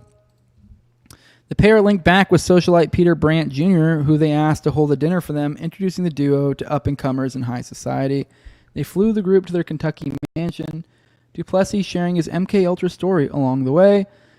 They forced their guests to wear fatigues, forbade the use of technology. They sent analog messages to each other with typewriters because they're CIA, supposedly. Encouraged inordinate consumption of coke and threatened to force their chef to play Russian roulette for giving a guest a sleeping pill. Jesus Christ. All right. Here we go. Let's read into this. So here's from inside the mansion pictures too for those looking. You can see the typewriters and yeah. That same winter, Duplessis went to visit Peter Brandt Jr., whom he kept in touch with in the years since barred in Palm Beach. He asked his well-connected friend if he would introduce him and Woltz to influential people on the local scene. Brent set up a dinner with a few friends, including one who had recently launched a business with which Duplessis expressed interest in investing in. The dinner went well. Duplessis and Woltz came off as your typical nerds, very quiet. according to someone who was there. And a couple days later, the whole group, plus a few friends, boarded a private jet to Kentucky. As soon as the jet took off, Woles and Duplessis started talking about probably the most insane shit I've ever heard in my fucking life. Someone who took the trip says. Duplessis said he'd been a participant in MK Ultra, the secret military experiment on psychedelics that ended decades before he was born, and that he was a CIA operative who was found at a very early age. Then the conversation turned to a German terrorist he and Woles had recently encountered on their property. Duplessis said they had to take him out to the farmhouse and keep him there for about 6 weeks. Then he said they took all his crypto to defend the front lines of America and got rid of him. When they arrived at the Smith mansion, Duplessis offered everyone military-style fatigues to change into. There were no computers in the house, he informed the group. Instead, they used typewriters to communicate. He gestured to a grand dining room table covered with dozens of them. Then Duplessis and Woles sat around typewriting messages to each other, then lighting them on fire so nobody could see what they were talking about because they work for the CIA, the guest says. As their guests nervously settled in, Duplessis and Woles wandered around, pistols holstered on their hips. Over their shoulders, they wore AR-15s with 100-round drums, fully loaded with no safety on. Later that night, Duplessis pulled a buck knife out of his camo vest and used it to slice open a Ziploc bag full of cocaine. By the next morning, Duplessis, high and armed, seemed even more unmoored. The house chef had apparently given one of the guests a pill that made her fall asleep, and Duplessis exploded. He pulled out a pistol, cocked it, and held the chef's head. Now you're going to play Russian roulette, like last time, he told them. After the guests protested, Duplessis amended the punishment, instead forcing the chef to change into a cartoonish outfit and bake the group a cake. At the end of the weekend, the group boarded the plane back to New York. Woles and Duplessis decided to come along. They had business there, they said. A few weeks later, they moved into 38 Prince. The townhouse, an 8-bedroom with double high windows that look out on St. Patrick's Basilica, cost $75,000 a month. Before they moved in, Duplessis and Woles had to submit personal bios and pass background checks. The landlord readily accepted their application. They soon made their space their own. In came a staffed coat check room, bartenders, and teams of security guards, some of whom had day jobs working for the NYPD. Duplessis moved a professional DJ setup and sound system to the basement. Piles of cocaine were procured along with a silver Tiffany tray to serve it on. Brandt was consulted to curate a selection of contemporary art and furniture. So we just talked about they moved into the $75,000 a month New York townhouse. They hired a bunch of New York security, new NYPD security, and it seems like they sex trafficked young girls employed at the nearby Brandy Melville. Let me take a sip.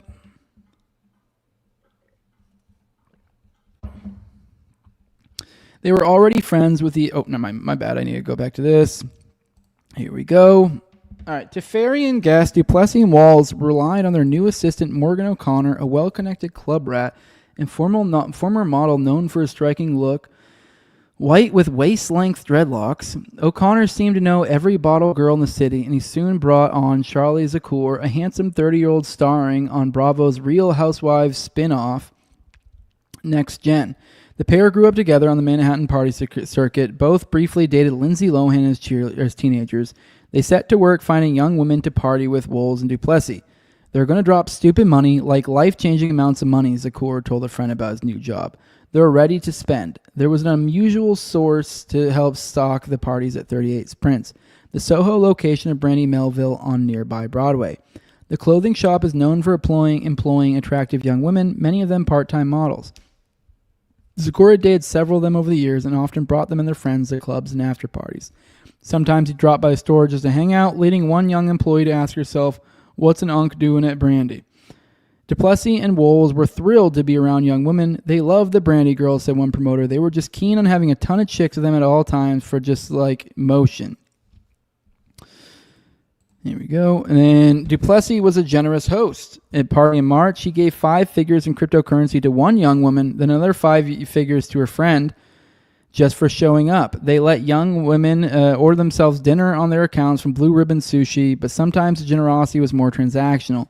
Duplessis told women he would pay them to bring hot bitches over, sometimes offering as much as $20,000. Other women he slept with received designer bags and shoes. He could be charming, and the debaucherous atmosphere he cultivated would feel romantic in a transgressive way. Every girl who went to that house thought she was Lana Del Rey, said one guest. Other times the mood felt more like Kentucky. Duplessis and Woles would roam the house in night vision goggles and show off the loaded gun and small chainsaw they kept in the house. Duplessis sometimes described violent fantasies of revenge against terrorists, his ex's new lovers, or other perceived enemies. Once, Woles injured Zakor's nose by accidentally headbutting him. Another time, he snipped off one of O'Connor's dreadlocks while his back was turned. O'Connor did not respond to requests for comment. He could be hostile. He was looking at these girls and he'd be like, look at that. That's a slut right there. They just want my money, one acquaintance recalls. You talk about how he was a crypto vigilante, wanted in Russia and China, and show people photos of Barber's blown-out car, which he uses as his phone background. That was the X or whatever. Woles often didn't stick around for the parties at all. Instead, he'd retreat to his room on the 4th floor, sit at his computer, chain smoke Marlboros, and blast dubstep. He'd complain that he didn't even like New York or nightclubs or the Louis Vuitton pajamas Duplessis made him wear. He just wanted to settle down in the countryside and have a family. I don't know why. Something about that's funny. I don't even want these Louis Vuitton pajamas. All right. They were already friends with the Italian crypto whale Carterin going back years, but they lured him to New York under the premise that they would run a boot camp to harden him up so he would be prepared to defend himself from crypto terrorists, all along planning to extort him. Okay, I'm sorry I'm laughing if you didn't catch it. All right, just to rehash that one. All right, this little thing we're about to read over here is they brought another one of their friends, another crypto guy, and they're bringing him over here because they told him we're going to run a boot camp to harden you up. All the while planning to extort him. Now, I'm going to go ahead and say ahead of time, maybe I'm getting a little bit ahead of myself. This feels like bullshit to me. This feels like, I don't know, some of this is probably real, some's not, but like so far as, I don't know, I don't know enough, but this feels like, say this Carterin guy and then what was the other, I forget the German guy. Like these two guys, this guy's obviously about to get his crypto stolen. The other guy's crypto stolen. I don't know. That sounds to me like a plausible deniability of like, oh no, money's gone. Almost like a Wexler situation. Like why can't I think of his first name? The Epstein guy. Why can't I think of his Lex Wexner? Lex Wexner. There you go. There's his name. Yeah, the Victoria's Secret guy that essentially power of attorney to all of his shit over at Epstein. That's kind of what that feels like to me. Like obviously like not maybe to that exact degree, but kind of the same thing. I don't know what was going on here. I don't know. Maybe these are just crazy rich people. It's always hard to tell the line between Fed and crazy rich person. It's a blurry line. But if we're going on the Fed side of it here, I gotta say this feels like that this is some sort of, I guess, laundering, you could say, of some sort. Like, where did half your money go? Instead of being like, oh, it went into this, complete black market, operation, you're like, well, it got stolen. Kind of like Roger Moore, where he got, before the Oklahoma City bombing, where he got all of his, valuables stolen and all the shitload of guns he supposedly had. And it was, it was completely a bullshit robbery, obviously. Like the insurance adjuster, the cop, the neighbors, like everybody thought it. And that's this is what it reminds me of a little bit. Obviously on a different level, but anyways, let's read this because this is, I know it's funny. This April, Woles and Duplessis reached out to Carterin. They were launching a new fund, they said, and wondered if he wanted to come work on it. They also offered him something else, a sort of self-improvement program, which would help him in his efforts to become tougher and more macho. Carterin told the pair his sheltered youth in small-town Italy had left him unprepared for the dangers of crypto's increasingly violent Wild West. See, this is so dumb and gay. After Carterin said his former colleague had threatened his life, Duplessis had urged him to begin strength and combat training. The April move to 38 Prince would be the next phase of his life upgrade. The funny thing is I also can kind of believe this. Something about these weird crypto dorks, this is also believable. Later, prosecutors would also say there was a more urgent motive behind Carterin's transatlantic trip. Months earlier, while he was staying with them, Duplessis and Woles had confiscated devices from Carterin containing crypto, reportedly worth $30 million. They insisted he move in with them if he wanted to get them back. Okay, so they stole stuff from before, I guess, and now this is becoming more and more confusing and more seemingly bullshit. Let's keep going. So apparently, I guess before this trip, the supposed boot camp trip, they'd also stole money from them. They had also stolen money from Carterin, and part of the impetus for him wanting to come here was so he could get his money back, supposedly.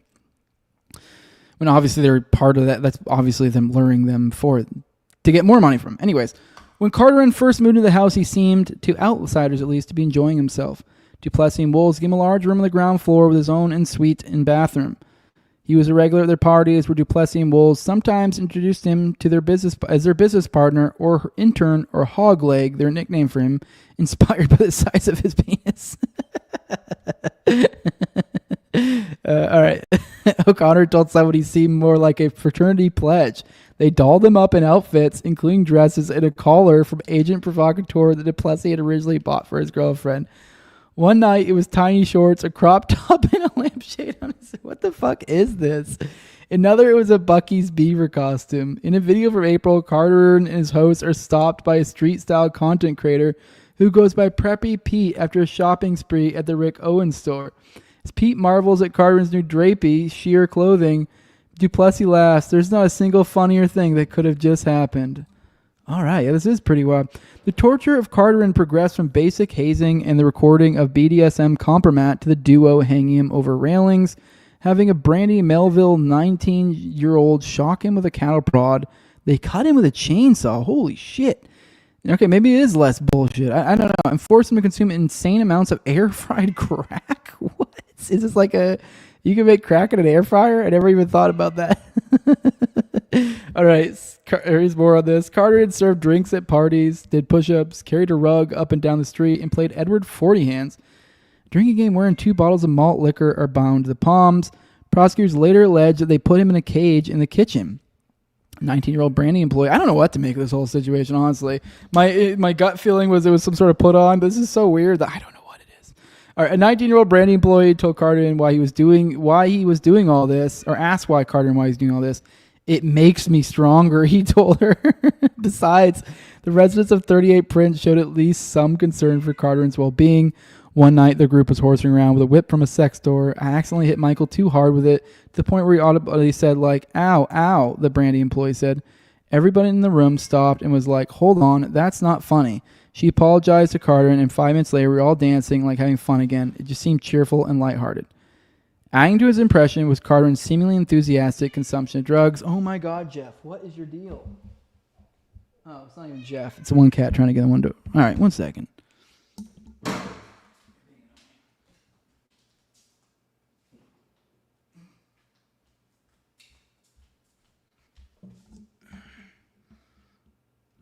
Not even Jeff this time. Now the cat doesn't even want to go in there. Now that I open the door. That's cats. All right. Anyways. All right. Adding to his impression was Carter's seemingly enthusiastic consumption of drugs, including crack that he and Duplessis cooked in an air fryer in the pursuit of women around him. According to court documents and videos, he participated in a variety of sexual escapades at the townhouse, including orgies and BDSM. In one video, he lies on his back as a nude woman bounces up and down his face. I do want to take a moment, real quick. You guys saw what just happened right there. That dickhead cat was screaming at the door over and over and over again. I got up, opened the door so that it could go in it, and I don't even care about the door anymore, and it went away. That's cats. Anyways, much of what he had to say at parties revolved around women. He would talk a lot about, like, oh yeah, the girl had big boobs, or that girl was chopped, and Cordy later said that both his drug use and sex were under duress. He was afraid of Duplessis and Wolves, so he tried his best to fit in with the alpha male environment they had fostered and to withstand his hazing with a brave face. He was afraid of what might happen if he didn't, prosecutors said. Duplessis and Wolves always told him not to show fear, he said, and to be a man. He testified that while he was staying at 38 Prince, his host began pressuring him to divulge the passwords to his accounts, insisting that he provide them with yet more devices containing crypto. If he didn't follow orders, they said, he would be a terrorist. And he knew what they did to the terrorists. Hunt them down. He believed they were undercover agents with a license to kill. Plus, Carter wasn't the type to seek out police attention. Over the years, he'd managed to almost completely hide his digital footprint. He hadn't even used his real name with his former colleagues or at first with Woltz. And so he resisted divulging his passwords even as he feared for his life and his family's. Carter didn't respond to multiple requests for comment. All right, more here. Not getting it. All right, here we go. Over the course of May, Duplessis and Walls became more focused on gaining access to Carterin's cryptocurrency, according to court documents. Carterin briefly returned to Italy at the end of April on orders from Wolves and Duplessis. He testified he wanted him to retrieve yet more crypto wallets, and when he returned in the first week of May, his host took his passport, he said. Their assistants were assigned to monitor his whereabouts and let him go for walks or to the gym only with permission. At some point, they made him wear a collar with an air tag in it. He was allegedly not allowed to keep his phone and even had to ask permission to use it. Duplessis and Wolves said because he was a terrorist. In May, Duplessis joked with a friend about upping his own drug intake to keep up with what they were giving to Carterin. He went so far as to make custom tank tops screen printed with an image of Carterin smoking a crack pipe. In a video on May 15th, Carterin stands in an empty closet, his hands hooked through some hangers. He's wearing one of the shirts, so is the 19-year-old Brandy employee who stands in front of him holding a cattle prod. One more time, she says, shocking in the midsection.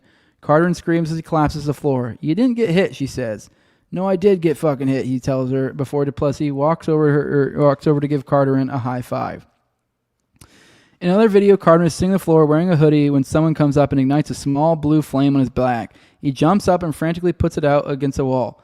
In court, defense lawyers call this incident a prank, like when baseball players light one another's shoes on fire in the dugout. But prosecutors later said Carterin disagreed. They described disturbing punishments meted out to him by Duplessis and Wolves, cutting him with a chainsaw and cauterizing the wound with a flame, holding him over the edge of a staircase 4 floors up, holding a gun to his head. Through it all, Carterin never provided them with his crypto logins, he'd testify. Finally came to an end on May 22nd, Wolves' birthday. According to his friends, the group threw him a China-themed party, given his long-standing obsession with the country, and that night, everyone wore kimonos and rice patty hats and headed out to dinner at Sartiarno's. Wolves was in a terrible mood. He complained to attendees that he despised his birthday. After dinner, the group went to Little Sister, a club on East 11th, where Wolves' credit card was declined. Embarrassed, he sent a security guard back to 38 Prince to get a new one. By 4 a.m., back at the house, he was belligerent, stomping around the top floor and ranting incoherently. He smashed a vase against the wall. A woman Wolves had been casually dating was so afraid that she hid and called Zakur. Walls, she told him, was out of control. In the early morning hours, Duplessis walked in on Wolves, screaming at Carterin, who was bleeding from his head. Duplessis tried to calm Wolves down, but eventually decided to leave, collecting 2 girls from the house and retreating to the Mercer Hotel. A few hours later, just after 9:30 a.m., Carterin dashed out of the house and video showed down the block to a traffic cop on the corner of Mulberry Street. At first, he told cops he'd been hazed. I wanted to work with them, so they were making me tougher. But then he elaborated. Wolves, he said, was mad at me because I wanted to break up with his girlfriend. Because I caused a breakup with his girlfriend. He was going to kill me. He hit me with a gun, and that's why I ran out. Wolves had then loaded the gun, Carterin said. Then Wolves told him, this is the day you will turn over the crypto. Okay. And here we go. Despite the Scarface, crypto, narco, traficante-esque ordeal, Carterin somehow managed to never give up the bulk of his crypto. Finally escaped on Walls' B-Day after the Kentucky pistol whipped him and was beating him so badly, Duplessis left for a hotel with the girls. All right, I read that. He accidentally duplicated it there. So, and then last thing, he says, and funnily enough, Duplessis and Wolves maintained that they were working for the CIA and NSA while carrying out their targeted crypto kidnapping schemes, and they were allegedly building a skiff in a Faraday cage in their New York townhouse worth thousands and thousands of dollars. Holy shit, that was a lot of stuff going on, and I really have no idea what to do, how to integrate all of that into my thinking. Jeez. All right, let's roll through the chat. I'm going to have to chew on this one for a while. There's so much going on here. I have no idea. I'm interested in what you guys think. But let's roll through the chat. And Tyler sent me something, so we'll bring that up here in a second. All right, let's check in. I see everybody. I see all the comments about the air fried crack. All right, let me see. Get back to where we were in the chat last time. All right, cool. Yeah, Tyler did DM me the post. We'll cover that real quick. This is what Tyler sent over to me that we were talking about earlier. Here's Sean King. It says, in the middle of night, Elon Musk deleted every single tweet I've made about the Israeli pedophile, Tom Alexandrovich, that was arrested in Las Vegas for sex crimes against children. All of them. Every retweet. Every link to my articles, gone. That's weird.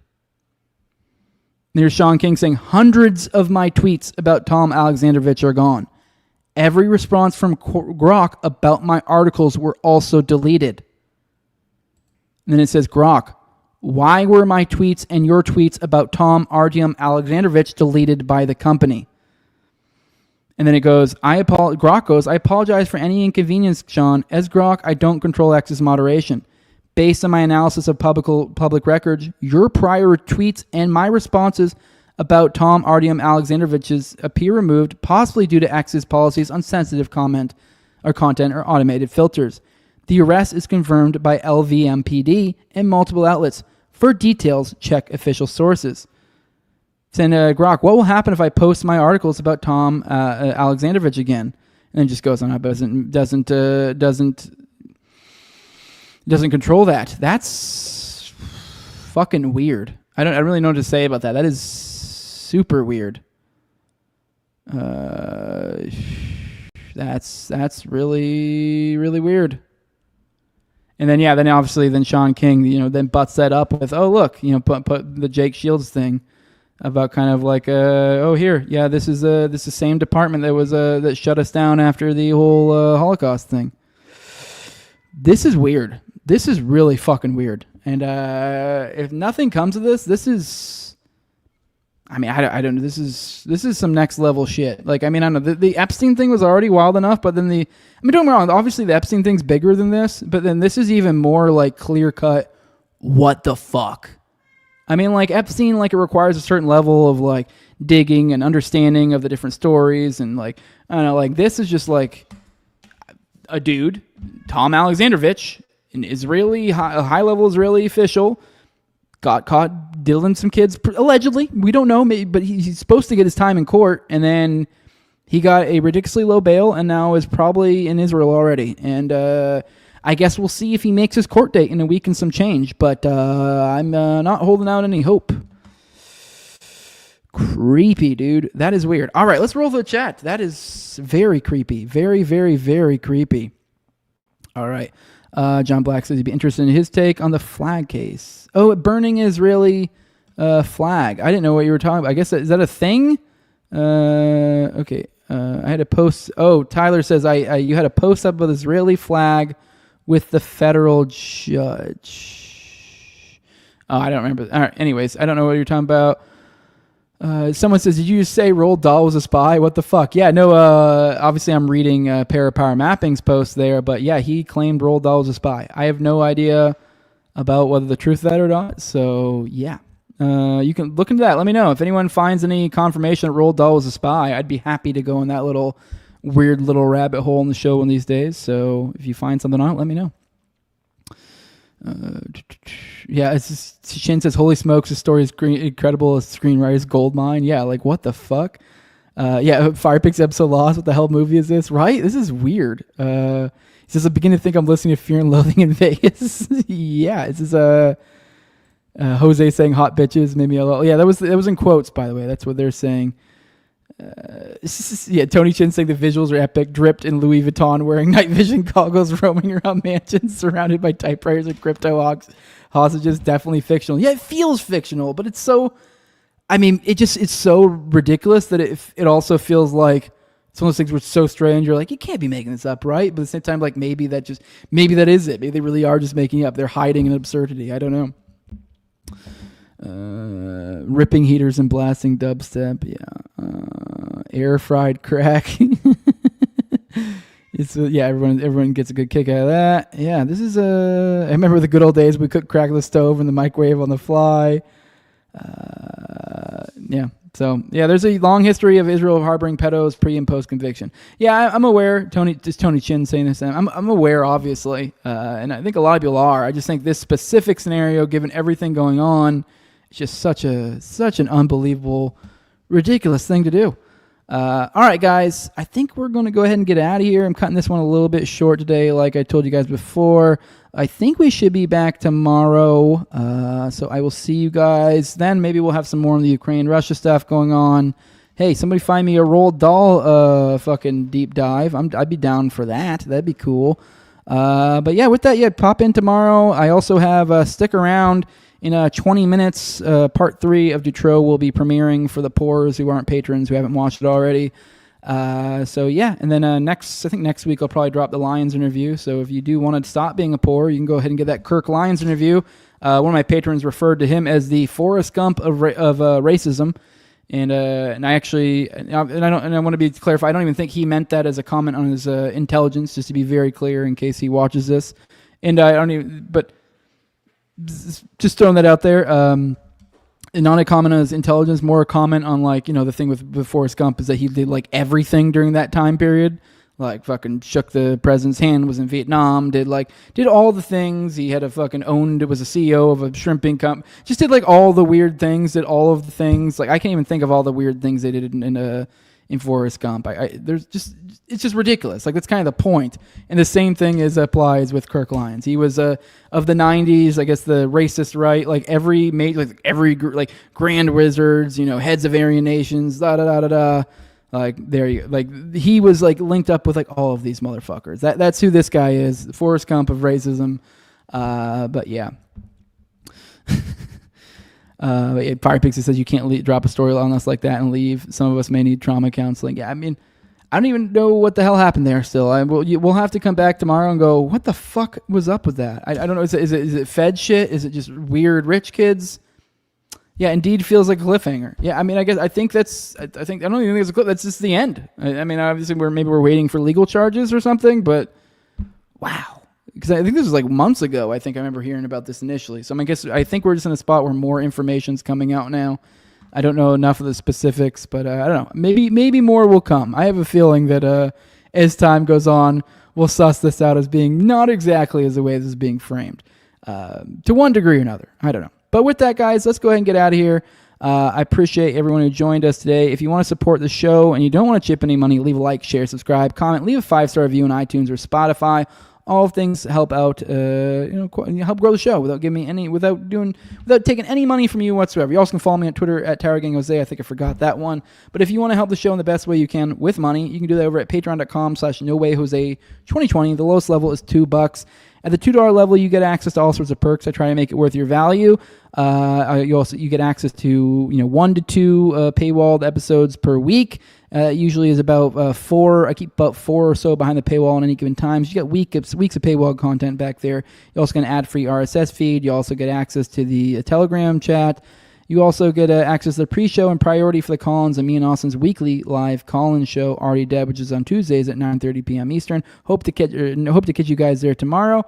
And the highest level is my sponsors, and I read them off every episode. It's a big thank you to them. I have my previous co-host, Entire Gang, at Leonard DeToad, also at Brigades, at ZOVRACK, at _Vizziel, Tim Tuttle, at John Klebold, Will Bell's Delicious Blueberry Rabbit Eye Wine, big fan of the show, Torme, at Wayne Taculus, and Jordan Peterson. And with that, actually, one second. Let me set up. I meant to set up my other thing. I don't have it set up. Let me give you a little outro real quick. This one's fun. This one, I got a good kick out of it. I think you'll like it. You get to learn today about what a myotonic goat is. I found about this. Apparently, it's a goat that has a condition that when it gets too excited, it can stiffen or fall over. So enjoy this little outro. I think it'll make you giggle just like it did me. Say your byes. Thank you for your attention to this matter. Thank you for your attention to all of this. Have a good day, everyone. Gerald Hall. Love you, Marna Mac. Love you guys. Thank you, everybody. Bye-bye, LPR. He says, Israeli Pedo was also the person responsible for moderating anti-Semitic grok a few weeks ago per grok. Yeah, I think that's what we just talked about, isn't it, Tyler? All right, you must have showed up a little late. But with that, guys, let's get out of here. Enjoy this nice little outro. I will see you all tomorrow or maybe the following day. We'll see. Love you all. Bye-bye.